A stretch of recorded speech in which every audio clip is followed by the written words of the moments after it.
कहानी उन आम घरों की है जहां खाने वाले तो कई, लेकिन कमाने वाला एक मर्द ही होता है। बावजूद इसके उससे उम्मीदें कम नहीं होती। देखिए जी, सामने वाले वर्मा जी कैसी अच्छी तरह से सफाई करते हैं छुट्टी वाले दिन अपने घर की, और एक आप हैं। अरे यार, उनके पास कार है, ऑफिस पास में है और हफ्ते में 2 दिन की छुट्टी होती है, तो फर्क तो पड़ता है ना। मेरी तो शादी ही गलत हो गई।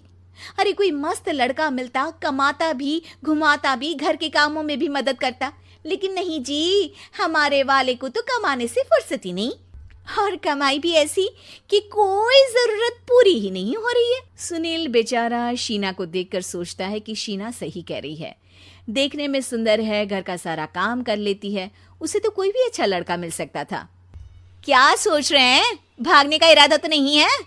अरे नहीं मेरी प्यारी बीवी, मैं तो नहीं, पर डर है कि तुम नहीं कहीं भाग जाओ मुझे छोड़कर। शीला सुनील के मुंह से प्यार भरी बात सुनकर मुस्कुराती है। आप भी ना। सुनील एक दिन ऑफिस से घर आता है कि तभी शीना कहती है, सुनिए जी, वो मेरी सहेली आई थी, सारा दिन वो लोग यहीं थे, अब जा रही थी तो मैंने कहा नहीं नहीं, मेरे पति छोड़ आएंगे ना तुम्हें, तो रोक लिया मैंने।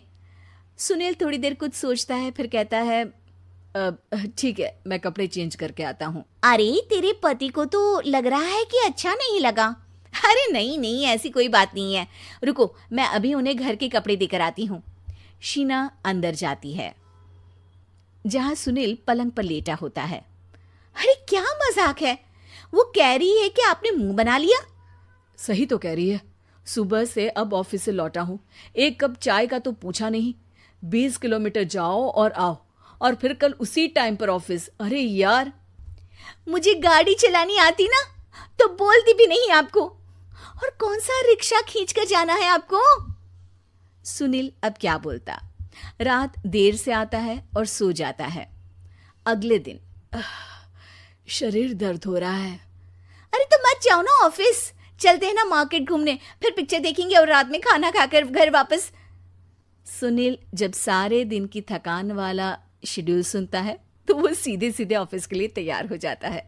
अब आए दिन शीना की डिमांड बढ़ती ही चली जाती है और सुनील उसको पूरा भी करता। लेकिन एक दिन, ए जी मेरा भाई आ रहा है, उसे 2 लाख रुपए की जरूरत है। हाँ तो मैं क्या करूं शीना, मेरे पास इतने रुपए नहीं है। हाँ हाँ पता है नहीं है, लेकिन किसी से लेकर तो दे सकते हो ना। अरे मैं किससे मांगू, मेरे तो जानने में भी कोई नहीं है जिसके पास इतनी बड़ी रकम हो। तभी वहां शीना का भाई शीनू आ जाता है। जीजा जी कैसे हैं आप? अब मैं ठीक हूँ शीनू, अचानक इतनी बड़ी रकम की जरूरत कैसे पड़ गई? अरे जीजा जी, वो बिजनेस शुरू किया ना, तो उसके लिए पैसे की जरूरत है, काफी हो चुका है, थोड़ा पैसा बचता है तो मैंने सोचा आपसे ले लूं। अब देखो, मेरे ऑफिस में कुछ लोग हैं जिनकी सेविंग अच्छी है, मैं उन लोगों से बात करके देखता हूँ। सुनील ऑफिस से किसी से पैसे लेकर शीना को दे देता है। शीना वो पैसा भाई को दे देती है 2 महीने बाद।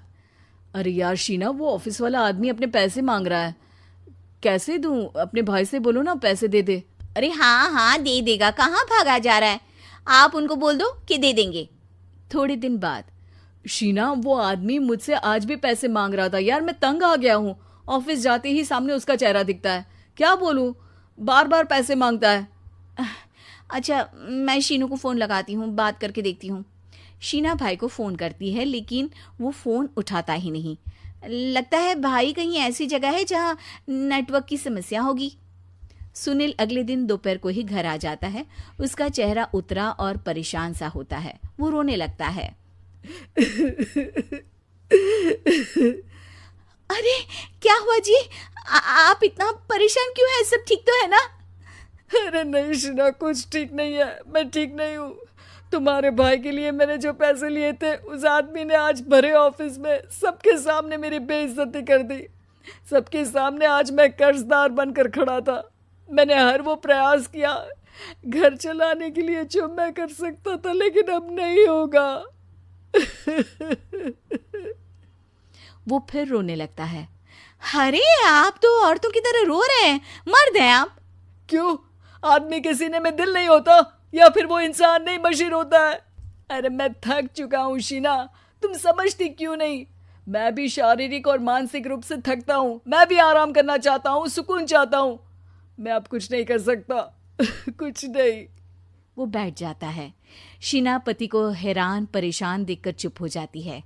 अगले दिन, सुनिए, ये लीजिए 2 लाख रुपये, उस आदमी को दे दीजिए और बोल दीजिए कि आज के बाद किसी को पैसे के लिए बेइज्जत ना करे। सुनील पैसे देखकर राहत की सांस लेता है। अरे शीना, तुमने तो मेरा बहुत बड़ा काम कर दिया। अब मैं शान से ऑफिस जा सकता हूँ। लेकिन ये पैसे आए कहाँ से? ये पैसे मैंने अपने गहनों को गिरवी रख कर लिया है। तुम ठीक रहो, निश्चिंत रहो, मैं बस यही चाहती हूँ। मुझे माफ़ करना, पर अब मैं समझ चुकी हूँ कि मर्द को भी दर्द होता है।